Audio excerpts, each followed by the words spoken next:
faith that the dark past has taught us. Sing a song full of the hope that the present has brought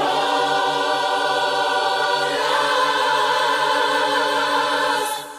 Facing the rising sun of a new day begun. Let us march on till victory is won.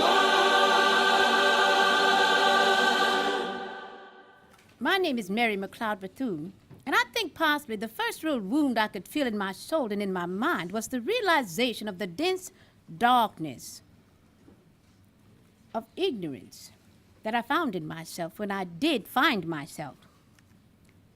What I mean by that was the recognition of the lack of opportunity. When I was around 9 or 10 years old, I could see little white boys and girls going to school every day, learning to read and write, living in comfortable homes with all types of opportunities for growth and service, and to be surrounded as I was with no opportunity for school life, no chance to grow, I found myself very often yearning for all the things that were being provided for the white children, with whom I had to chop cotton or pick corn or whatever the task may be. I think actually the first hurt came to my childhood was the contrast of what was being done for the white children and the lack of what we got. My mother kept in rather close contact with the people she served as slaves. She continued to cook for her master until she owned 5 acres of land. He deeded her 5 acres of land. She kept up these relations, and very often I would go along with her on her trips. And on one of these occasions, while she was doing some work for the family of the Wilsons, I went to the backyard to play with the children in what they call their playhouse. Oh, they had pencils and slates and magazines and books. Well, I picked up one of these books, and this little white girl said to me, "Put that down. You can't read. I will show you some picture books over here." Well, I followed her lead, and I looked at those picture books. And when I thought about when she said to me, "Put that down, you can't read," it just did something to me, to my pride and to my heart, and made me feel that someday I would read just as she was reading. But I did put it down, and I followed her lead and looked at those pictures, but I went away from there determined to learn how to read and write, because I knew neither. I knew one day I would master for myself what they were getting, and it was that aim that I followed. One day we were out in the field picking cotton, and the mission teacher came from Maysville and told Mother and Father that they were opening a school for white colored children to attend, and we children would be allowed to go. I was among the first ones to enroll, and the first morning on my way to school, I kept that thought uppermost. Put that down. You can't read. And I felt that I was on my way to read, and that was the incentive that fired me and my determination to read. And I think of that. That was the reason I grasped my lesson and my words better than the average child. And it was not long after that I was able to read and write. You know, my mother was one of those grand, educated people that did not have letters. She had a great vision, a great understanding of human nature. My mother had a great philosophy. She came down from the great royalties of Africa.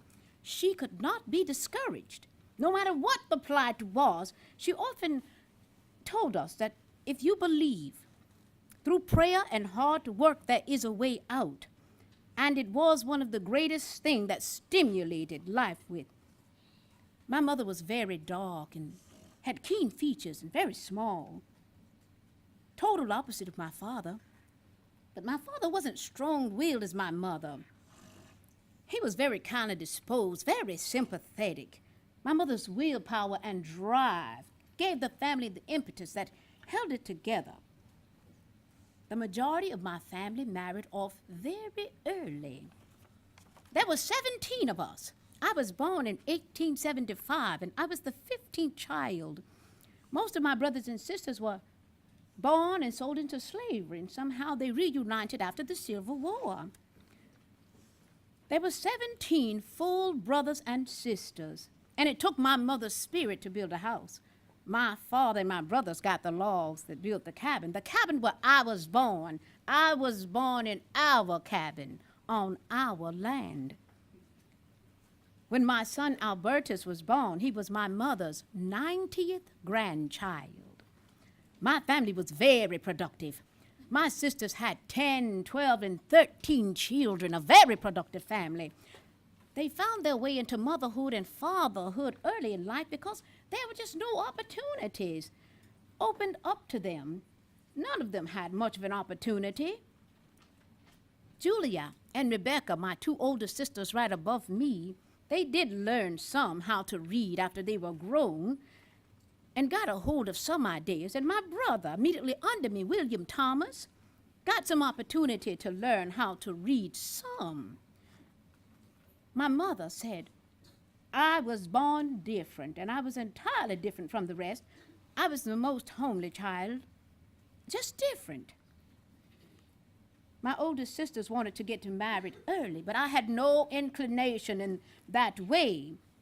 I had more of a missionary spirit. Anyone sick in the neighborhood, and I would tantalize my mother to fix them some soup. If there was a child in the community that had no shoes, I tried to give them mine, so my mother would have to keep a close eye on me to keep me from giving away my things. Mother used to make grape wine. The other children drank it, but I didn't care for it at all. My mother was quite proud of that, too. She felt that here comes the child that is going to do something in life. My father felt the same way. The children themselves, my brothers and sisters, they were proud of me too. They were not mean to me about it. And my family all conceded to me and my ideas. I was particular about things, but they accepted my leadership from that day to this very moment. They looked up to me as the one in the family who might go places. And of course, after I got a little mental training, I was very definite to do so. I was always considered earnest and cooperative student, and with my teachers and my classmates. I was not always the best, but I wasn't the worst either. I don't know why, but I was always the captain or the chairman of this or that. If it was a baseball team, I was the captain. If it was a committee, I was the chairperson. My word was just always accepted.